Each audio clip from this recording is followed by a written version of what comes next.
What's up, hobby friends? In this video, I wanted to do a retrospective to just reflect on the past 3 weeks, this project I've been working on. If you've been following my socials, you'll see that I've been working on this Crimson Court diorama for the past couple of weeks. Pretty much when they first came out, I picked up the kit, and the goal or the aim was to get them and a diorama or a little display piece done for them in time for a painting contest at a local hobby store called Critical Hit. So the deadline submission is this coming weekend, May 15th to 18th. So I managed to get it done with a couple days to spare. And that's not to say that I couldn't do more on the project, but I'm at a point right now where I don't want to work on the project anymore. And I think I'll cover more in depth my reasons why I'm not a huge fan of how this turned out later on in the video when I cover sort of the individual components. But basically, I just didn't enjoy working on the project. I hated the models. I found them very finicky to work with. And there were just a bunch of different variables that came into play that basically contributed or created a scenario or a situation where I just wasn't having fun. And I was half joking with my friends, but essentially I was rage painting the entire time. I wasn't having fun. And it almost got to a point where on a daily basis, I would pick up a model, start painting it, and almost immediately want to throw it across the room because I just couldn't stand them. So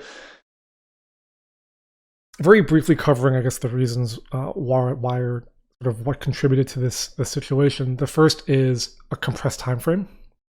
And while I'm not saying that this is my best work by any means, I did put forth a little more effort than I normally would a tabletop piece.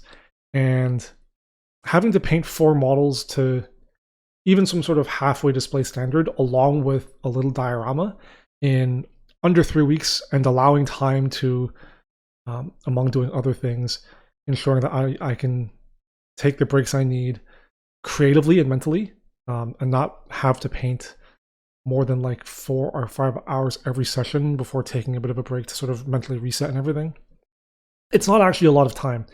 And these models, given how large they are, they're tiny 28mm figures, actually have quite a lot of detail on them, and they're very finicky, very thin, very wispy details.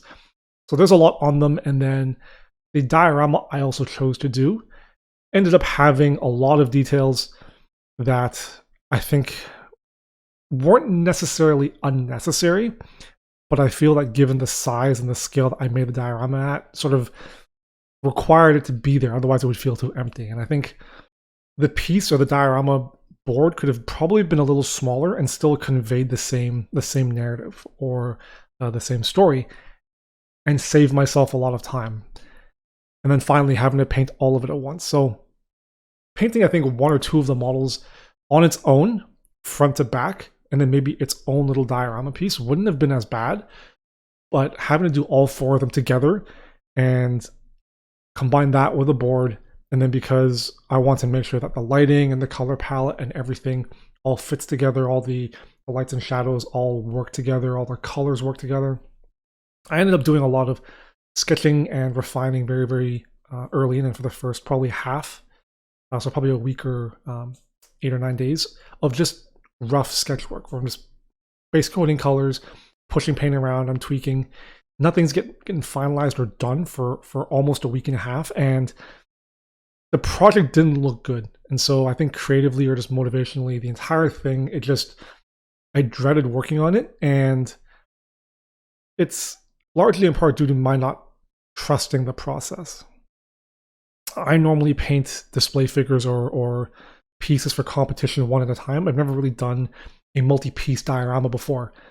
Certainly not at this scale with 4 models in a 7x7 diorama. That's got quite a bit to it. And so I creatively or mentally need to see a project sort of complete steps.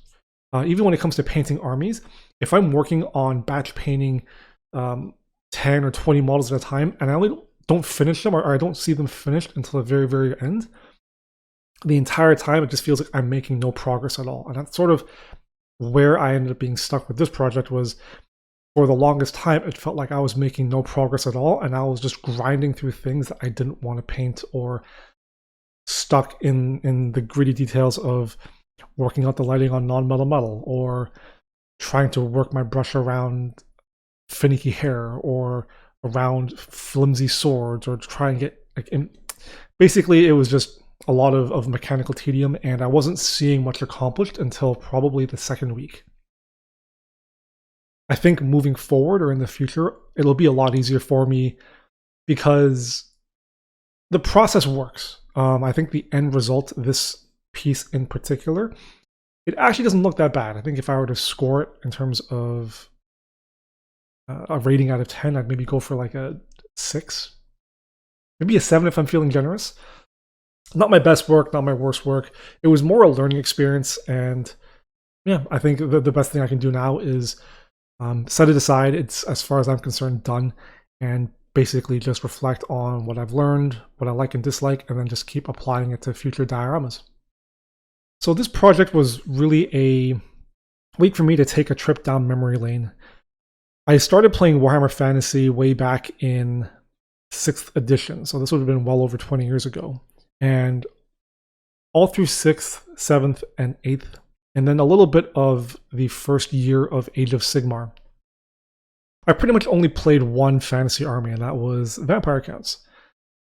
I dabbled a little bit in some other armies for like doubles and like fun little one-off projects, but I always came back to vampires and to death as a whole. And even now, for the longest time for Age of Sigmar, I always reverted to playing death armies. I think the narrative of them is and has always been interesting to me, particularly the old narratives of the different bloodlines and how, especially the Lamians, had a lot of political intrigue and very much more behind the scenes in the shadows rather than upfront combat bloodlust. And so this project was a way for me to bring back some of those ties, some of those ideas from my first fantasy army. I tried to execute the same color scheme, that sort of predominantly green teal color that was used for the cloth and the armor, and then I would balance that out with gold trim, really pale skin, sun bleached bone, and then dusty yellow desert bases. And so with Soulblight being teased around the corner, I wanted to give the old color scheme a try and to see if I could execute it with a new brand of paint. So I used Scale 75 and AK predominantly for this project, with a touch of Vallejo. And I think I missed the mark a little bit on the saturation, at least in the early phases of sketching in the colors. Throughout the process, I ended up refining and tweaking it, and I think I came pretty close. And then this is also an opportunity for me to play around and practice with my basing. That's always been one of the weaker points of my hobbying, and then particularly with diorama building. I think this was a way for me to challenge myself and to experiment on something that I had never done before. The original idea I envisioned for the kit, or for the diorama, was to actually have 4 vampires walking down this spiral staircase in a sort of like Drakenhof style castle. If you've played Vermintide 2, there's actually a return to Drakenfell's level where you actually play through the castle for the, I believe it's 2nd or 3rd stage. A lot of great visuals in there, and I wanted something that sort of evoked that feeling. I'd come up with a couple of ideas for a composition where they would essentially be posing up a storm down a staircase with a curved wall behind them, some tapestries, and then a window out to the outside night sky.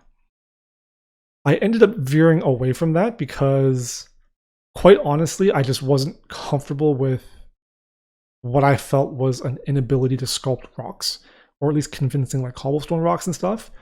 I think looking back, having done some sculpting on the diorama board that I eventually ended up building, I think I would have actually been able to pull it off. So there was a bit of regret there, especially halfway through the project when I realized I also hated painting the Garden of Moor set.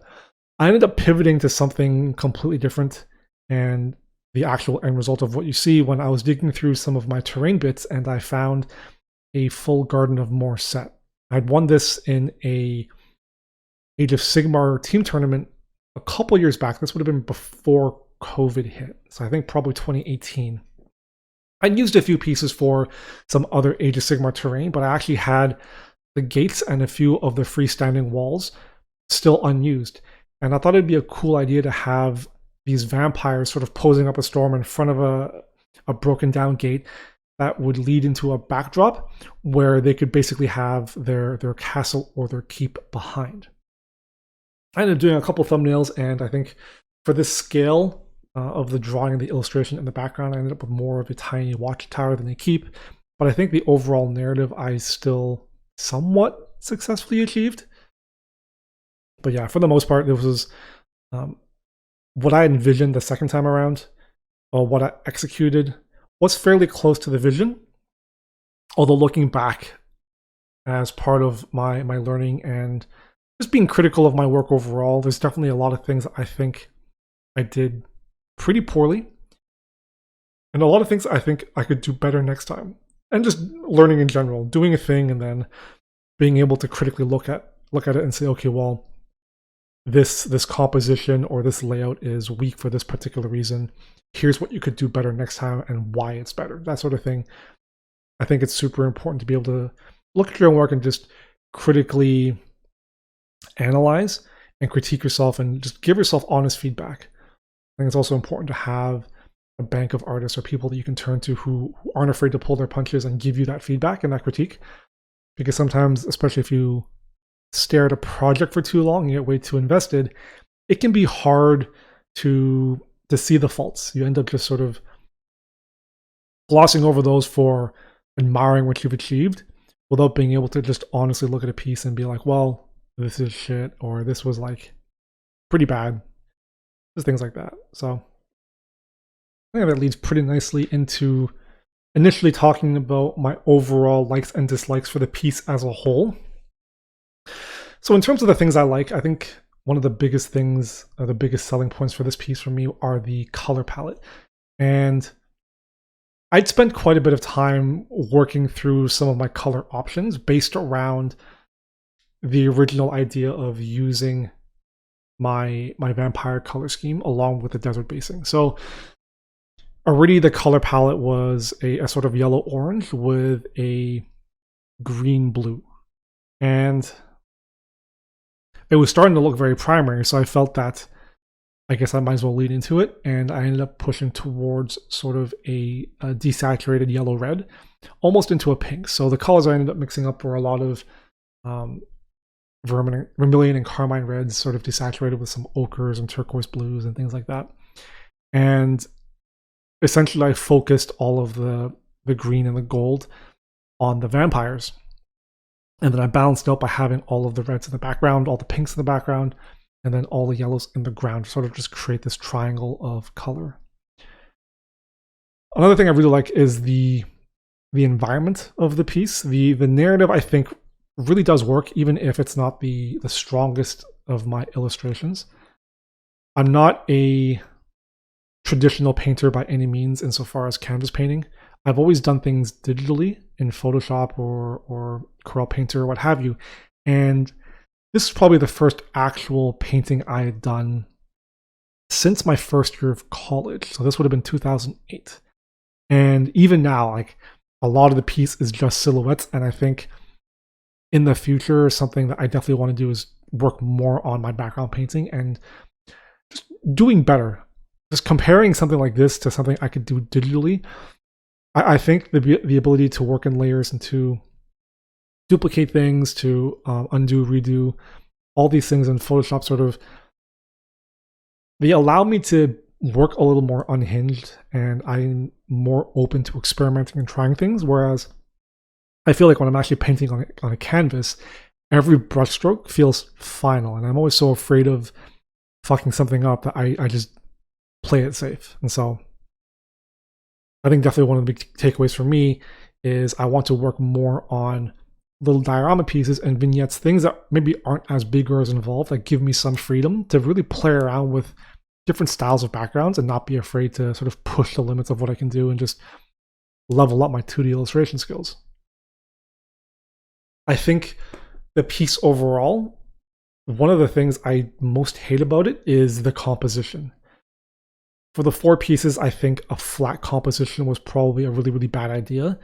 And it doesn't really showcase the models. And from quite a few angles, you only really get to see 2 or 3 of them at once. No matter how you turn it, there's always going to be 1 or 2 models that end up being obscured. So if you're looking from the far left or right, you're only seeing 2 of them. If you're looking from the front, you're only seeing 3 of them. And you have to take this sort of 3/4 view from the front stage left to really see all 4 of them. And even then, it's like the main 2 in the front and then the 2 on the right back are still half obscured. So I think a stepped composition where the further back the characters are, the higher up they're positioned, would have been a better composition to not only just show off the piece, show off the figures, and actually have something a little more dynamic, but I could also then reduce the footprint of the piece because they're now layered back and layered up, and I'm working vertically and not just horizontally, which means probably less work in terms of just the real estate space of having to paint. And then having this big of a piece, the 7-inch by 7-inch board with everything glued on pretty much, made it really awkward to hold certain parts and to paint certain parts. And a lot of times I was holding the paintbrush from the very, very back end just to get the brush tip to paint parts of the wall, particularly from the front angle. And it made it really challenging to paint things accurately and to paint it well. I ended up having to cheat a lot with my atmospherics and then with the weathering to try and hide the sloppiness of the background painting and the painting on the wall of the diorama. So I think that's also part of what contributed to my not enjoying the project, was just how challenging and how difficult it ended up being. And I think that was also a recurring theme or a recurring idea or motif that happened throughout this project, was just how challenging it was to paint everything. Just physically getting my brush into all the different corners and angles that were required made it really hard to record, because I did record front to back tutorials for every part of this for Patreon. But then having to physically hold the model at the right angle with the brush at the right angle, getting in there to get the paint before the paint dried on the brush was just a nightmare. And I feel like, particularly on a couple of the models, painting some of the parts took like 4 or 5 times longer because I kept screwing up. I would keep nicking something with the brush unintentionally. The paint would dry before it reached the model, so I could never do a nice clean stroke. Just little things like that that just contributed. And I think better planning, a better composition, and potentially just giving myself more time, potentially picking a different kit for a contest like this would have been a better idea. That was one of the things too, is they announced the contest probably a month and a half ago, almost 2 months ago, and I chose to wait for the vampire box to come out. I was so dead set on painting the vampire box that Games Workshop had released a couple of cool models and box kits, including the Seraphon kill team or Shadespire team, that I could have easily done and had double the time to work on it, to do something so much better and to actually experiment and do things properly. But I didn't. I ended up picking the vampires, and I shot myself in the foot repeatedly. Yeah, that was a smart move on my part. So when I first saw the box, I was immediately drawn to Vellas, the female vampire. And the entire box really reminded me of the original Vampire Bloodlines. And while there were 5 in the original book, you had the Lamians, the von Karsteins, the Strigoi, the Blood Dragons, and the Necrarchs. Yeah, there are only 4 in the box, but each of them reminded me of one of the different bloodlines. And I played Lamian back in the day. That was my main go-to. And Vellas really spoke to me as fitting in with the Lamian bloodline. And I associated all the other characters with one of the different bloodlines. And she was my favorite model out of the box, and the one I was most excited to paint. And I think she was also the one I hated painting the most, because I foolishly chose to build her entirely without subassembly. I didn't think that her front face and hair being attached would have created the issues it did. But man, was it just a pain in the ass to paint. Like those front 2 strands made it near impossible to paint her front left side, because the hair covered up parts of her bosom, her entire necklace, and choker, I think it is, her left thigh plate, and then it was just a nightmare. And then her other main hair stand that flowed around the back also made it impossible to get my brush in to paint the backside of her. It was just a nightmare through and through, and I think I hated painting her the most. She's also not the model I am most happy with in terms of the end result. I think Prince Duvalle was probably my favorite model just in terms of the end result and actually painting the piece. So that was actually kind of disappointing. I'd been really looking forward to painting this model in particular. I think was the reason I wanted to buy this kit. And she ended up being a huge letdown, and as a result, which also contributed to my hate painting for the past 2.5 weeks, was I think the creative drive, the motivation to work on this thing died very early in when I was beginning to sketch her, and I realized just how difficult or how challenging she would be to paint. I do really like how parts of her turned out. Her skin in particular, the face, her collarbone and the bosom, I think the blends worked out really, really well. I love the skin tones, the corset, the blending on that and the turquoise was just lovely. The swords turned out really, really well, and I like the shiny effect that I got on the hair. There are parts of her armor, as the aforementioned thigh plate and leg plate, I'm not 100% happy with. And her backside is essentially non-existent. It's basically base coats with some shading. And I think all 4 of them, I should have replaced the bases in hindsight. I didn't like the cracked earth texture, and I ended up covering it with a lot of the texture paste, the tufts, and the weathering powders to try and hide the original texture. And I think I would have just been better off putting them on blank 32 mils or custom making one to actually fit into the display board properly. But I'll get into that when I actually talk about the board itself. So Prince Duvalle was actually my second favorite model of the entire kit, and I actually had the most fun painting it because he was the most straightforward. Apart from one strand of hair that covered up the front half of the chest plate, that made it somewhat tricky to get into some of the angles. For the most part, he was the most straightforward. Nothing was hard to get to, nothing was hidden. Everything was crisp in terms of the sculpted detail. His armor was a joy to paint, and between that and his sword and the silk cloth or tabard that he has, I think the entire model was just a joy to paint front to back. Even early in the sketch phase, he was the model I hated the least because in sketching him, I ended up resolving a lot of the blending issues. It wasn't rough to begin with, and there were some particular challenges in painting the eyes, and I think this was a theme for all of them, which I didn't enjoy, but for the most part, he was one of the most straightforward models to paint. My favorite parts of Prince Duvalle would have to be, I think, his face, his left hand, his sword, and then his chest plate. I actually really enjoyed, particularly the sword. Just painting the highlights and shadows on that, figuring out the nuancing, even painting the gold haft or hilt of the blade was quite enjoyable. And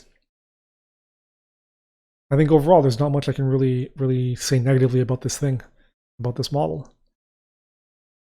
I think if I really had to pick a few things I disliked about it, or I think I could have done better, the basing, as before, I think the actual base itself was not my favorite. I didn't mind the little statue that was sculpted on, the little piece of rubble that he's standing on, but the cracked earth thing, I think I should have just gotten rid of, done it on a flat blank 32 mil. And then I probably could have spent a little more time on the base stone. I painted it early in before I knew the color palette of the diorama. But I think by the time I finished him and the diorama to a stage where I had figured out the palette, I was also too lazy to repaint the headstone. And if I had another month or two, I think if I had given myself a little more flexibility in terms of time frame, I definitely would have repainted the stone rubble that he's standing on, and maybe spent a little more time polishing some of his little details like the pouches and the little vial on his belt. But overall, I think in terms of the end result, he's my favorite piece of the entire set. I'm happy with every single part of him, how it turned out, and even some of the challenges like in painting the eyes that I encountered, for the most part, ended up being resolved. and the final piece still looks phenomenal. The Soulblight book, the tease that Games Workshop has put out today about being able to run nothing but Blood Knights and Vampires in the Castelli bloodline, actually makes me really excited to collect that element of the army, just because all their armor is in the same serrated plate style as Duvalle, and I think it'd be a lot of fun, especially as intend to tackle them as undead Bretonnians. So I'm probably just going to do true metal on the armor, and that gives me the opportunity to do a lot more freehanding on the shields, which I'm probably going to scratch build because I don't want a plated shield and I want to be able to do some heraldry on them. And then on the barding, which I'm probably going to have to sculpt a little extra on because there's not much on the hindquarters of the horse in the front. But either way, this model actually really motivates me to collect some more Soulblight, at least at the armored figures. I actually found Gorath to be the most boring character of the set to paint. He's predominantly armor, and there's not much to him apart from that. There's some variation on whether you want to paint the abs as skin or armor, and then his face is okay. It's really tiny, and then it's inset in the armor, which makes it a little challenging to paint. Especially because if you want to sub-assembly him, you basically have to keep the front and back part of the torso separate. I did end up sub-assembling the weapon and the cape, which made him a little finicky to paint. And then when I was attaching the arms to the model, I almost ended up snapping them because I had to apply so much pressure to get them to snap in. So there were a couple of challenges with him because of how I chose to sub-assembly this one particular model out of all of them. And in terms of the end result, he's middle tier. I think he's my third favorite in terms of how the paint job turned out. And I probably could have spent a little more time resolving the armor, working on more detail for the highlights and the reflections. But it was also reaching a point where the timeline, the looming deadline, and the fact that I just wasn't enjoying myself made me not want to spend more time than I had to on the project.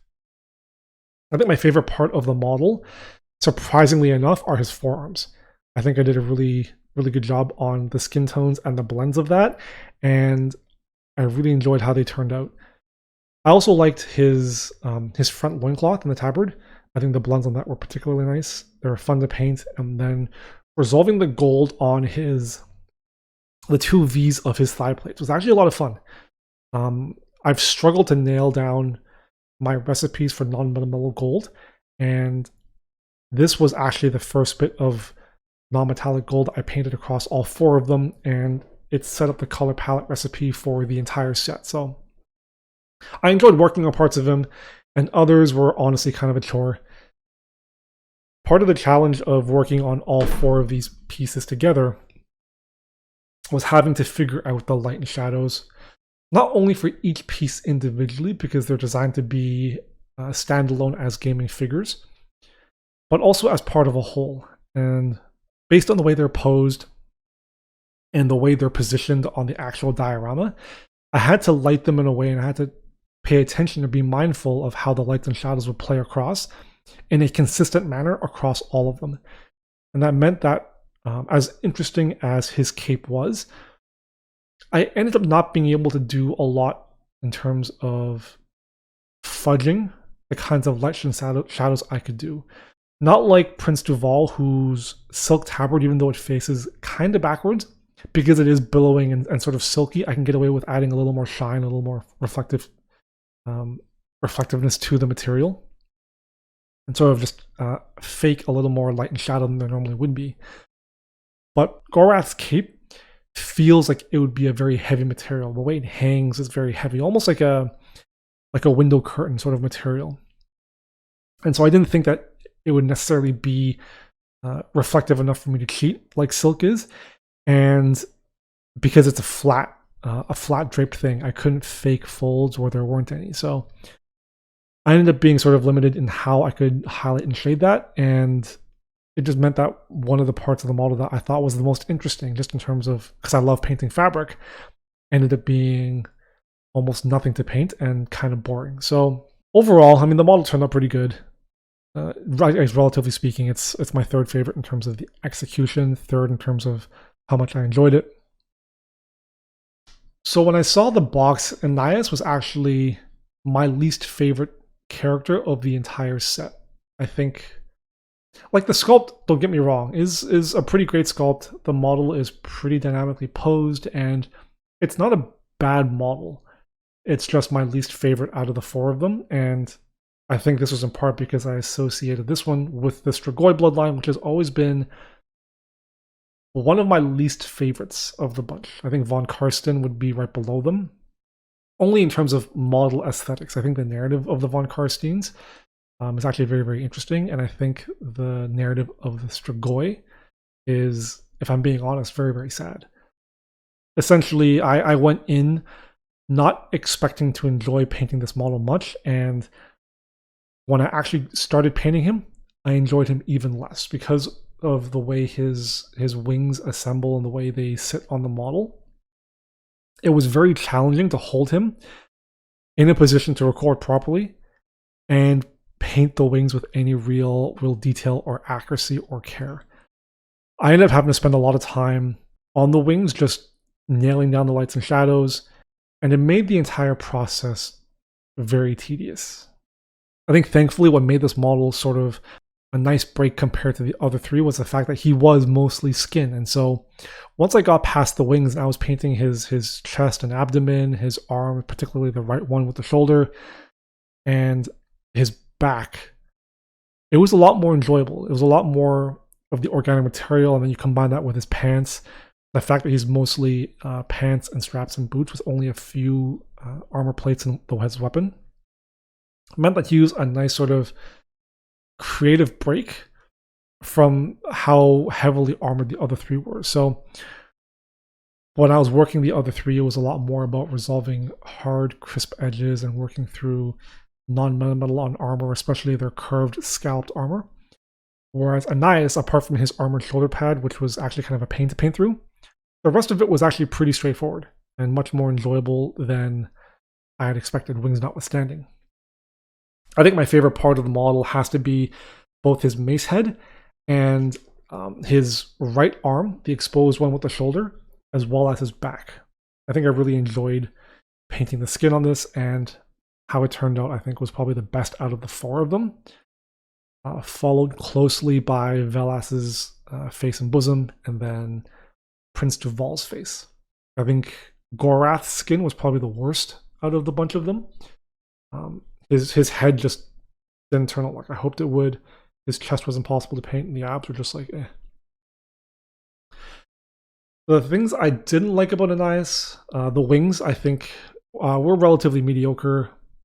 I think painting them in the same color scheme or the same skin tone as his arms and body was probably a mistake. I think painting them in a different membrane material would have been, or would have allowed for a little more visual interest, although I'm not sure what color I would have painted them in. I think I made a pretty conscious choice about halfway through the project to not include too much red and fuchsia in the models and just use it as a contrast element because I wanted them to be able to pop from the background. I wanted the vampires to be predominantly greens, their pale skin tones, and golds, and I guess they're blue or grayscale non-metal, and I wanted the background to be a lot of earthy red tones, pink tones, brown tones, things like that. So I made it hard to figure out sort of what membrane color to pick, and I ended up being lazy and painting it the same skin tone, which I think is a mistake, but by the time I was done him and realized that potentially a different skin tone would have looked better, I was already in sort of a crunch mode, and I wasn't sure if I was going to be able to get this entire thing done in time, especially given how much or how many other projects I had lined up for this month. So I ended up just keeping the way he is. The end result actually doesn't look that bad. I think I'm happier with him than I am with something like Gorath. I definitely like the model a lot more now that it's painted, but certainly not liking the thing to begin with made it hard to approach the model. So I've really enjoyed building display boards and little dioramas for my armies. It's something I've done quite a few times in the past for tournaments, and I've always enjoyed building a narrative or building the story for the environment, why the army's there, and that was one of the biggest things that appealed to me when I was building this diorama as well. I actually think that working on this part of the project, building the diorama specifically, was probably the most enjoyable part of the project for me. And looking back, while I think the composition is weak and there are definitely things that I would change, there's also a lot that I like about this piece. So the first, of course, being the use of materials, the Garden of More gates, the weed roots and plant roots for the trees, the materials and the tufts and the weathering powders I used to actually get that desert feel, sculpting the rocks, even painting the background. All things I like about it. I think the color palette turned out really, really well. And I was using gouache to paint the background, and I had initially tried doing sort of a watercolor approach, which didn't turn out, but it inadvertently helped me to sketch in and block in and really experiment with a couple of different color mixes to eventually arrive at sort of this desaturated pink / red tone that I ended up using for the entire thing. So really, really enjoyed that. I had a lot of fun working on this, and it's definitely sparked that creative drive to do more projects like it, which I think is always good for me when I'm working on projects, is that if I'm having fun with a piece, usually it always motivates and inspires me to do more of those projects. And despite how much I hated working on this Crimson Core piece, I think the saving grace for me creatively was the diorama, and being able to start with building it and then finish the project by painting it really helped to at least make the shit sandwich have some sort of silver lining. So I did enjoy it at the beginning, and then I was able to enjoy it at the end, especially once I finished the diorama. I'm now able to plop the figures in and look at the entire thing complete. I think my favorite part of the diorama has to be the sky for the background, and then I've really enjoyed sculpting the stone path in front and behind of the gate. I used brown stuff to do the rocks in the back, which was actually kind of challenging. I couldn't get crisp edges and corners with them. But then switching to milliput for the front, it was super easy to do. And because the working time of milliput is quite long, relatively speaking, I was able to get the crisp details and the variety and sort of the sculpting work fairly easily, and actually gives me a lot more confidence to tackle some other sculpting ideas in the future. This fits in line with sort of what I've been trying to do for the past, I guess, 6 months or a year with my junk force, as well as to level up and gain skills and then develop them in areas that I hadn't before, or in particular areas of weakness for me. And so this diorama really brought together quite a few of them.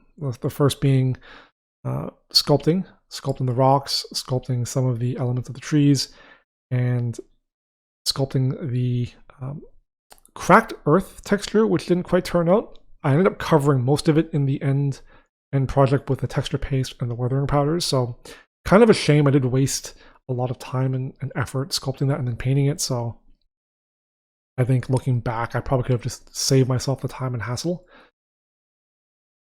And then doing the background was actually a lot of fun, and it was much quicker than I expected. I had budgeted 2 to 3 days to actually paint the background based on my past experience with painting on canvas. I'm not a particularly fast painter when it comes to traditional illustration. My preferred medium is digital, and so I was a little hesitant when I started working on it, but it came together very quickly, and I think I was able to paint it in an afternoon, probably about 6 or 7 hours. I was actually surprised with how quickly it came together, and I was able to complete the entire thing a couple of days earlier than anticipated.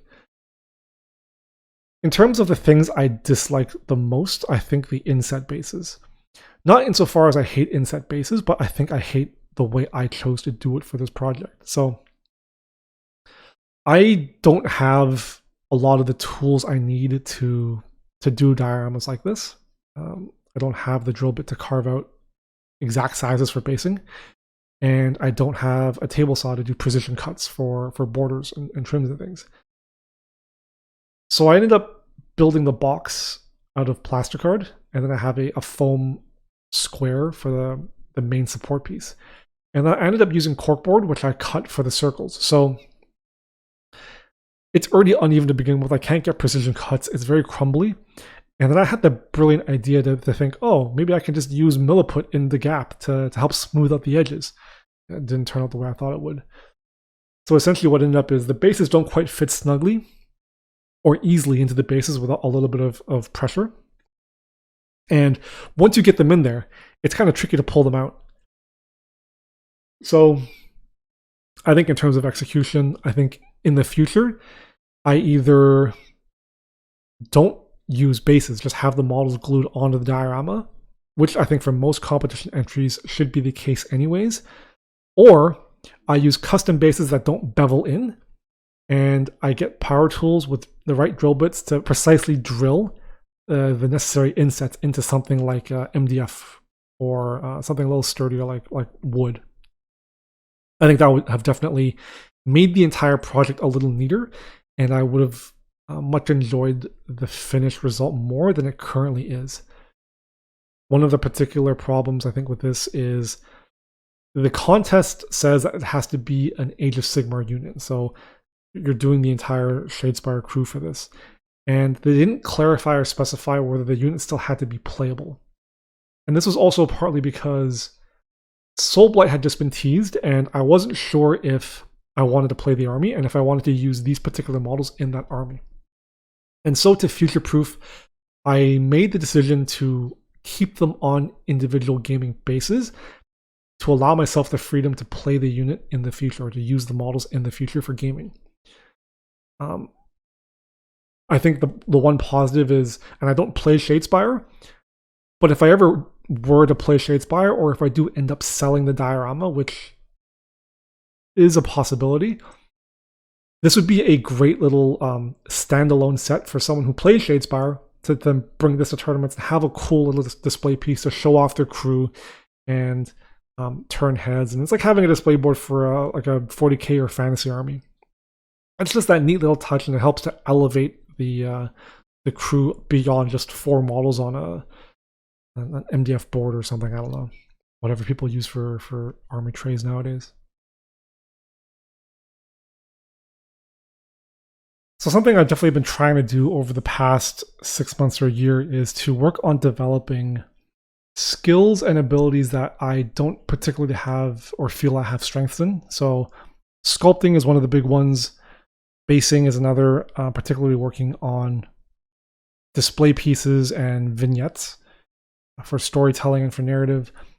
And then, as I'm discovering with this piece as well, to doing 2D illustration for things like backboards and back panels and things like that.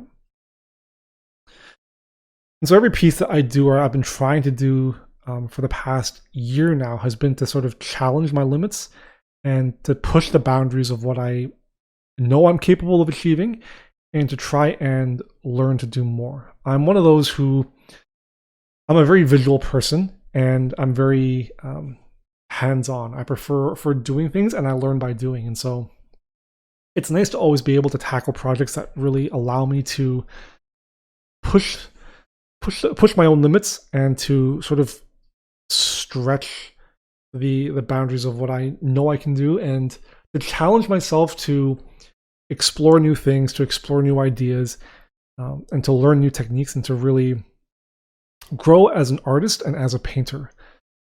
I think this piece has definitely given me, much like my Junk Force, more confidence in my sculpting ability. And working on this backboard has also given me the confidence to continue working on more display pieces and vignettes that have these environmental pieces. I think one of the things that's also being revealed in this piece is a weakness in composing. And it's funny because I talk a lot with some of my other friends in the hobby, and we critique each other's pieces. And I'm actually really, really good, I think, at providing good, honest feedback that they can then use creatively. And I'm good at critiquing their compositions, but that when it comes to my own, for whatever reason, I think I have some sort of like blinders on, or I get so caught up in what I want to do or what I think looks good that I fail to really consider, well, what if, or what about another idea? I think this is also partly due to the fact that I really only had 2.5, 3 weeks to work on this. And so once I'd started committing and once I was like a couple days in, I didn't really have the time to mess around and experiment. And I think that's definitely something I need to be cognizant or aware of for future pieces that I intend to use to learn or to grow, is that I need to remove that deadline restriction. I have to give myself the freedom to be able to really play around, mess around with, experiment, and then also be okay with ditching an idea, no matter how far along it is, and redoing it. All too often I hit that point where I tell myself, even if I know or I critique something of my own where I know I can do better, or I should do better, or I should do it differently, I just think, well, I'm already this far, I've already done it this much, I'll do it for the next one. And I think all too often what happens is then in the back of my mind, I'm thinking, well, I could have done this better. Why am I still doing this? And I end up not giving up on a project, but definitely caring less, or just not giving my 100% to it. I think, and this is a good setup leading up to Golden Demon at Adepticon 2022 next year, is to just really keep pushing myself to not be happy and to not settle for good enough, and to really push for perfect.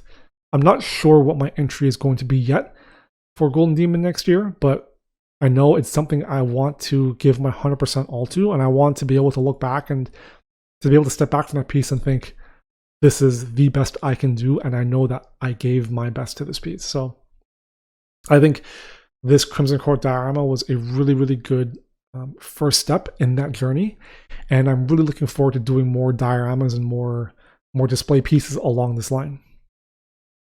So thanks for watching the video. If you enjoyed it, give it a like, and don't forget to subscribe for more awesome weekly content. If you actually want to find out how I built this diorama and then both painted it and the 4 figures that go along with it, I did record my entire process from front to back, and I'll be editing them and uploading them to Patreon in the month of June.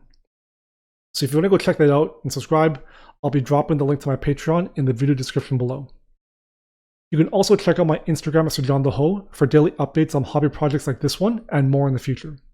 Until next time, happy hobbying.